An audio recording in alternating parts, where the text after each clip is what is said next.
Une suite de films vous a échappé, pas de souci. Flavien est là pour vous en parler dans des idées dans la suite. Tout à fait. Alors Guillaume, en ce moment, je vous parle de suites de films très très connus, mais ces suites sont beaucoup moins connues. C'est ta version à toi. Ah même pas, non, pour le coup ça existe vraiment. C'est des suites qui sont sorties mais qu'on fait un four. Exactement, ou qui sont très très peu connues parce que confidentielles. Alors, aujourd'hui, on va parler de la suite de Laurence d'Arabie. Je te crois pas. Laurence d'Arabie 2, je vous jure. Laurence d'Algérie. Alors ça s'appelle Un homme dangereux, Laurence après l'Arabie. Et c'est un téléfilm. Rien que le nom. Rien que le nom vous fera rire. C'est un vrai nom. C'est un vrai nom. Et c'est un téléfilm diffusé à l'occasion de la ressortie de Laurence d'Arabie au cinéma en 1990. Un téléfilm pour la BBC, évidemment.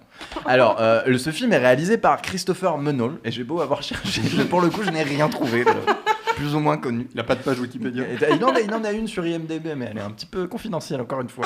Donc le film reprend la figure historique de T.E. Lawrence, donc officier britannique et diplomate ayant joué un rôle clé dans la grande révolte arabe de 1916. Ça, c'était donc le premier film.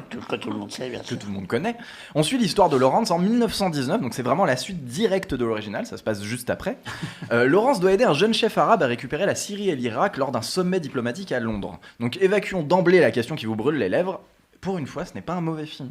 C'est vrai film tout à fait correct. Mais non. Un téléfilm mieux foutu que beaucoup de films qui sortent au cinéma, même si les salles sont toujours fermées.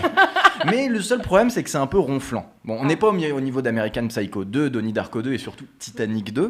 Là, c'est vraiment regardable. Son seul problème à ce film, ça existe vraiment. Eh bien, je te conseille d'aller écouter la chronique de il y a un mois qui parle de Titanic 2, qui est un vrai film. Le bateau remonte. C'est ça, c'est un autre Titanic. Ils ont refait la connerie en fait. Ils l'ont appelé Titanic 2. Attendez, on va refaire la chronique. Vous avez peu de biscuits sur celle-là, alors tu me permets de délayer.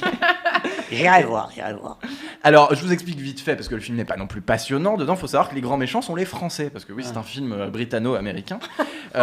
Donc on s'en prend plein la gueule tout le long. Mais heureusement, il y a les Américains qui, eux, sont montrés comme sages et conciliants. Alors, je vais vous passer les détails, c'est une histoire de diplomatie, tout ce qu'il y a de plus classique. Mais le film semble développer, et ça c'est original, en sous-texte, le fait que T.E. Lawrence était probablement homosexuel, avec cette relation amour-haine étrange qui se développe avec le jeune leader oriental.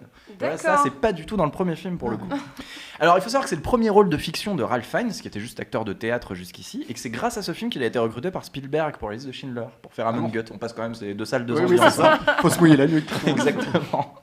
Alors, je l'ai oublié, donc je préfère le dire aux auditeurs et être tout à fait transparent. Je devais avoir un extrait de Ralph Fiennes qui parle en français pendant 3 minutes dans le film, c'était très intéressant. Tu nous aurais mis 3 minutes de... 3 minutes en entier, voilà, parce que j'avais pas de chronique à côté de ça. Quel dommage. Et enfin, j'ai une trivia pour tuer toutes les trivias. Déjà, sachez que vous pouvez retrouver le film en DVD chez Dark Smile. Non, c'est pas vrai. Vous pouvez le trouver en téléchargement illégal, comme d'habitude. Et j'ai une trivia pour tuer toutes les trivias, Thibaut. La musique de Un homme dangereux, Laurence après l'Arabie, a été composée par Michel Savoisin. On dirait, pardon, excuse-moi, mais on dirait un nom de porno. La parodie porno, exactement. La parodie porno. Laurence dans l'Arabie. Ouais, et donc, la musique du film a été composée par Michel Savoisin. Ou l'Arabie dans Laurence, mais... Ce sera dans ton prochain jeu, Thibaut. Alors, le nom de Michel Savoisin ne vous dit rien, et pour cause, il n'a fait que quelques musiques confidentielles de documentaires. En revanche, vous savez ce qu'est un tournebout ou un crumhorn? Tourneboule? Un tournebout ou un crumhorn? Non, on ne sait pas. Alors, c'est un instrument de musique à vent qui ressemble à une flûte mélangée avec une canne. Eh bien, il faut savoir que Michel Savoisin a joué toute la partition tournebout lors de l'enregistrement de la musique d'Astérix et Obélix contre César de Claude Zidi. Ah oui. Et oui, c'était un petit cadeau pour fêter le retour de Gilles. Merci. Très sympa. Merci Flavien. Il a des anecdotes dans l'anecdote. Ouais.